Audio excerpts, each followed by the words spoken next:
नमस्कार। आज हम भारत के हायर एजुकेशन सिस्टम में हो रहे एक बहुत बड़े बदलाव को समझने जा रहे हैं।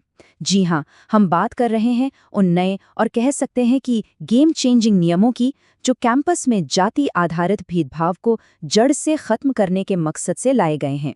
तो सवाल यही उठता है कि एक यूनिवर्सिटी कैंपस को सबके लिए सच में बराबर कैसे बनाया जाए। ये एक बहुत बड़ा सवाल है और इसी का जवाब देने के लिए भारत सरकार एक नई और काफी मजबूत पॉलिसी लेकर आई है। चलिए इसे थोड़ा और गहराई से समझते। देखिए, ये नियम कोई रातों रात नहीं आ गए। इनके पीछे सालों की दुखद घटनाएं हैं, एक लंबा संघर्ष है और फिर सुप्रीम कोर्ट का सख्त निर्देश भी है, जिसके बाद जाके 2026 में ये रेगुलेशंस लागू हुए। तो आज हम क्या-क्या देखने वाले हैं?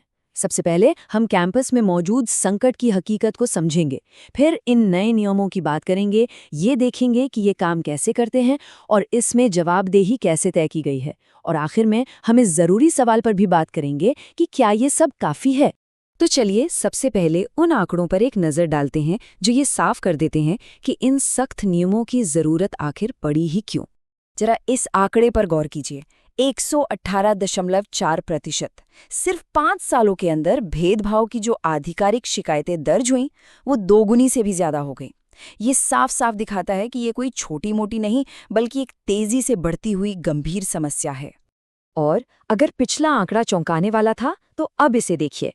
आईआईटी दिल्ली जैसे बड़े संस्थान की एक स्टडी में ये पाया गया कि वंचित जातियों के 75% छात्रों ने किसी न किसी तरह का भेदभाव महसूस किया है।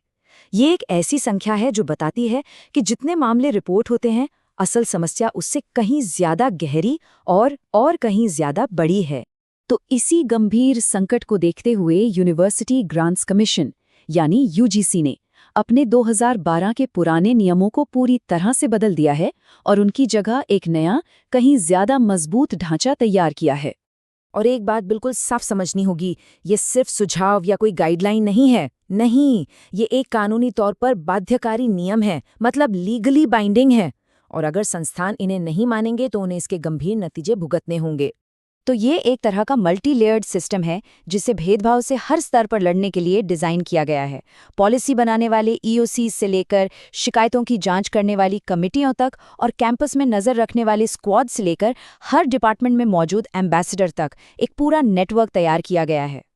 ठीक है, तो ये ढांचा तो बन गया, पर ये काम कैसे करेगा? मान लीजिए किसी के साथ कुछ गलत होता है, तो शिकायत करने से लेकर समाधान मिलने तक की पूरी प्रक्रिया क्या होगी? चलिए देखते हैं। इस प्रक्रिया की जो सबसे खास बात है, वो है इसकी समय सीमा। हर कदम के लिए एक तय समय दिया गया है। 24 घंटे के अंदर मीटिंग, 15 दिन में रिपोर्ट, ताकि शिकायतें महीनों या सालों तक अटकी न रहें, जैसा कि पहले अक्सर होता था। ये सच में एक बहुत बड़ा सुधार है। और हाँ, एक और बहुत जरूरी बात, शिकायत करने वाले की पहचान को गोपनीय यानी कॉन्फिडेंशियल रखने का भी प्रावधान है।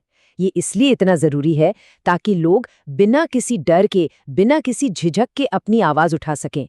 और मदद के लिए 24 घंटे की हेल्पलाइन भी अनिवार्य कर दी गई है। अब आते हैं इन नियमों के उस हिस्से पर जो इन्हें पिछले नियमों से बिल्कुल अलग और कहीं ज्यादा ताकतवर बनाता है। वो है सजा और जवाबदेही। ये जो लाइन है, ये इन नियमों की पूरी आत्मा को बयां करती है। मतलब अब समानता सिर्फ एक अच्छी बात या कोई नैतिक इच्छा नहीं है, बल्कि एक कानूनी जिम्मेदारी है, एक एनफोर्सेबल ऑब्लिगेशन है, जिसे हर हाल में पूरा करना ही होगा। यहाँ साफ देखा जा सकता है कि बदलाव कितने बड़े हैं। अब सुरक्षा का दायरा SC/ST के साथ साथ OBCs तक बढ़ाया गया है। नियम अब सिर्फ सलाह नहीं देते, बल्कि दंडात्मक हैं। और एक बहुत ही बड़ा बदलाव ये है कि झूठी शिकायतों के लिए सजा का प्रावधान हटा दिया गया है, ताकि लोग शिकायत करने से हिचकिचाएं नहीं। तो अब सवाल ये है कि अगर कोई संस्थान इन नियमों को लागू नहीं करता है तो क्या होगा? सजा काफी सख्त है। यूजीसी से मिलने वाली फंडिंग रोकी जा सकती है, उनके डिग्री प्रोग्राम्स पर रोक लग सकती है और यहाँ तक कि उनकी मान्यता भी रद्द की जा सकती है। यानी पहली बार नतीजे इतने सख्त हैं कि संस्थानों को कार्रवाई करने के लिए मजबूर होना ही पड़ेगा। यकीनन ये नियम एक बहुत बड़ा और सकारात्मक कदम है, लेकिन एक्सपर्ट्स का मानना है कि असली चुनौती तो अब शुरू होगी।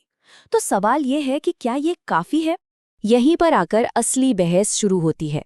एक तरफ नियम कागज पर बहुत मजबूत दिखते हैं, लेकिन दूसरी तरफ कुछ बहुत ही वाजिब सवाल भी उठ रहे हैं, जैसे क्या वो समितियां सच में निष्पक्ष जांच कर पाएंगी जिनके अध्यक्ष उसी संस्थान के प्रमुख होंगे? और सबसे बड़ा सवाल, क्या सिर्फ नियम बना देने से सालों से चली आ रही मानसिकता और भेदभाव की संस्कृति बदल सकती है?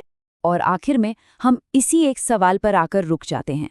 क्या ये नए नियम कैंपस की संस्कृति को सच में बदल पाएंगे, या फिर ये सिर्फ एक और कागजी कार्रवाई बनकर रह जाएंगे? क्योंकि सच्ची समानता सिर्फ नियमों के पालन से नहीं आती, उसके लिए मानसिकता में बदलाव, आपसी सम्मान और सभी के लिए एक सुरक्षित माहौल बनाने की सच्ची इच्छा शक्ति की जरूरत होती है।